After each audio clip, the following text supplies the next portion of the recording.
Hello traders 9 September को Nifty आउ bank Nifty trade करने कौन कौन लेवल्स हो पारे चलते आम एनालिसिस करवा। चलते प्रथम देखा निफ्टी। निफ्टी रे जदि हम डेली कैंडल को देखा मार्केट कौन कर ना ये बहुत बड़ गोटे रेड कैंडल है 4 सेप्टेम्बर जो रेड कैंडल है से आमर कौट एक्जाक्ट 25,000 गोटे राउंड लेवल से सेलिंग प्रेशर आसी तो एरिया रे से 4 सेप्टेम्बर जो गोटे रेड कैंडल होता तारी भितर 3टा कैंडल ही आमर रही जाए।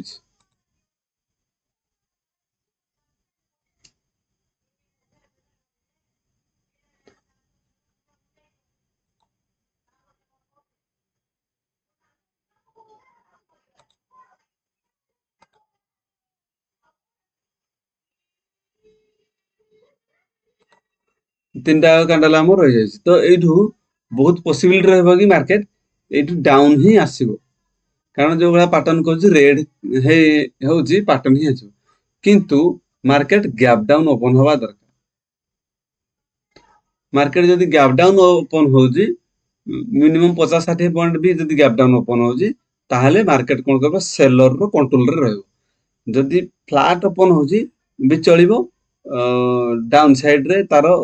प्रेशर रहिबो किंतु पुणी जदि गैप अप ओपन हो जाउची सेटा हम पई भोलाटाइल मार्केट हो फ्लैट किंबा 50-60 point gap up gap down ताहले सेटा ठीक अछि नले गैप डाउन हेले ही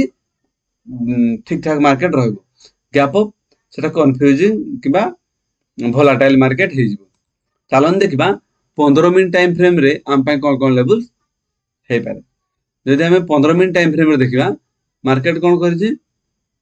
ना आम तलु जो आम ट्रेन लाइन ड्र करते से ट्रेन लाइन ऊपर ही मार्केट आदि क्लोज देछि एक्जाक्ट सेप रे क्लोज देछि। हमर डेली कैंडल जो हम एनालिसिस करते जो भाया लगातार रेड कैंडल हे अच्छी जदि मार्केट फ्लैट ओपन हो एरिया रे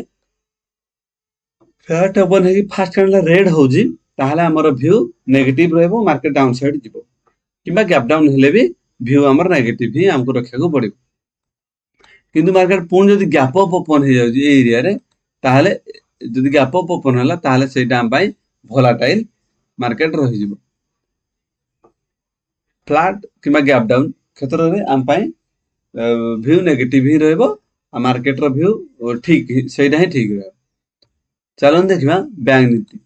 बैंक निफ्टी जदि हमें डेली कैंडल को देखा मार्केट कौन कर ना ऊपर प्राइस एक्शन करके एमती धीरे धीरे धीरे धीरे डाउन साइड को आसुचे। ये जो आम रेंज ड्र करते बहुत दिन एनालिसिस हो गलानी कि मार्केट ये रेंज भितर ही मार्केट बहुत टाइम वेट कलानी 1 2 3 4 5 6 7 8 दिन यही रेंज भितर रही कौटी ना 53,500 रु 54,350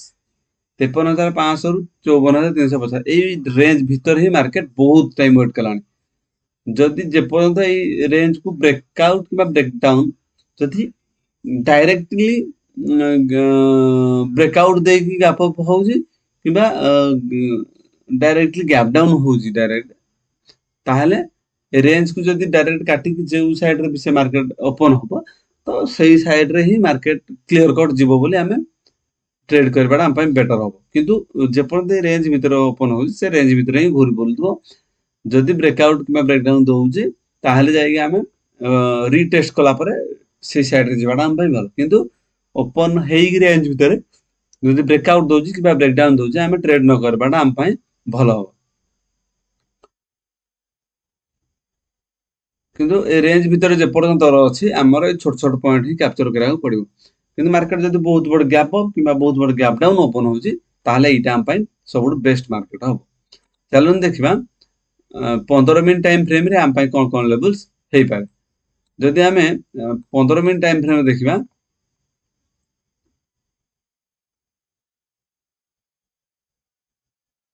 मार्केट जो भाया ए रेंज भितर मार्केट अछि तो